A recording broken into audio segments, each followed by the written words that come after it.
काँग्रेसचं मला असं वाटतं की 60-70% फुटणार, कारण काँग्रेसचे लोक फार नाराज आहे.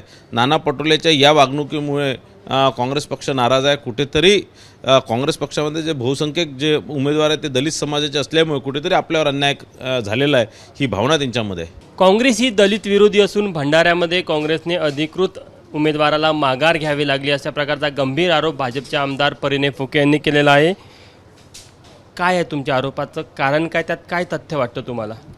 भंडारा गोंदिया विधान परिषदेमध्ये काँग्रेस पक्षाने माजी आमदार दिलीपजी बनसोड आणि त्यांच्या पक्षाचे जिल्हाध्यक्ष यांना उमेदवारी दिली होती आणि ते फार मजबूत काँग्रेस पक्षाचे उमेदवार होते. त्यांच्यासोबत पूर्ण काँग्रेस पक्ष एकसंघ होता आणि कुठेतरी त्यांना उमेदवारी डावलून त्यांना उमेदवारी मागे घेण्याकरता त्यांना मजबूर करून काँग्रेसने कुठेतरी आपला खरा चेहरा इथे दाखवलेला आहे.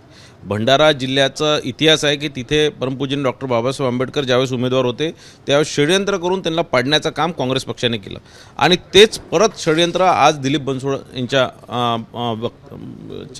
रूपाने परत काँग्रेसने ते आता इथे केलेलं आहे आणि म्हणून काँग्रेस पक्ष हा दलित विरोधी आहे. यामध्ये नाना पटोलेची काय भूमिका वाटते तुम्हाला?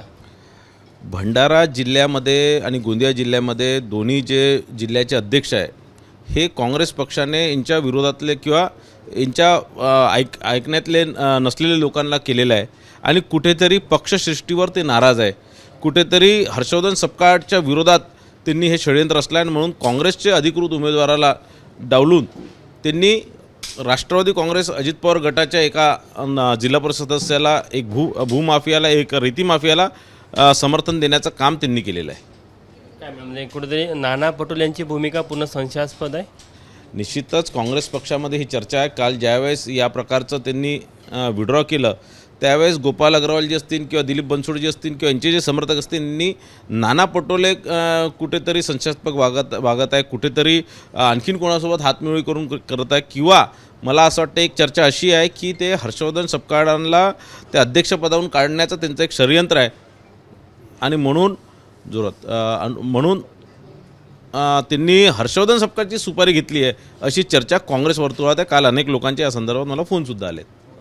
काय वाटतं तुम्हाला भंडारा गोंदियामध्ये काय चित्र राहील? आता एक तर काँग्रेसचा उमेदवार नाही, राष्ट्रवादीच्या उमेदवाराला काँग्रेसने समर्थन दिलेलं आहे, त्यामुळे भाजपसाठी जमीची बाजू आहे.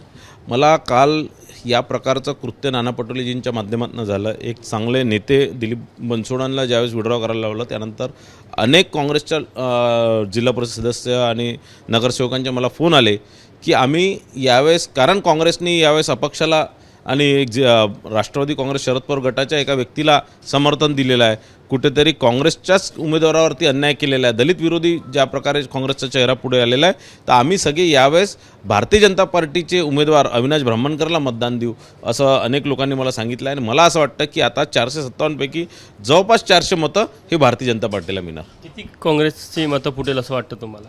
काँग्रेसचं मला असं वाटतं की 60-70% फुटणार, कारण काँग्रेसचे लोक फार नाराज आहे. नाना पटोलेच्या या वागणुकीमुळे काँग्रेस पक्ष नाराज आहे. कुठेतरी काँग्रेस पक्षामध्ये जे बहुसंख्यक जे उमेदवार आहेत ते दलित समाजाचे असल्यामुळे कुठेतरी आपल्यावर अन्याय झालेला आहे, ही भावना त्यांच्यामध्ये आहे. आपण बघू शकतो की कुठेतरी भंडारा गोंदियामध्ये जो संपूर्ण प्रकार घडला तो कुठेतरी आता भाजपच्या पत्त्यावर पडताना आपल्याला पाहायला मिळत आहे. कॅमेरामॅन मिथुन आत्मळेसह तुषार कोहळे, एबीपी माझा, नागपूर. एबीपी माझा, उघडा डोळे बघा नीट.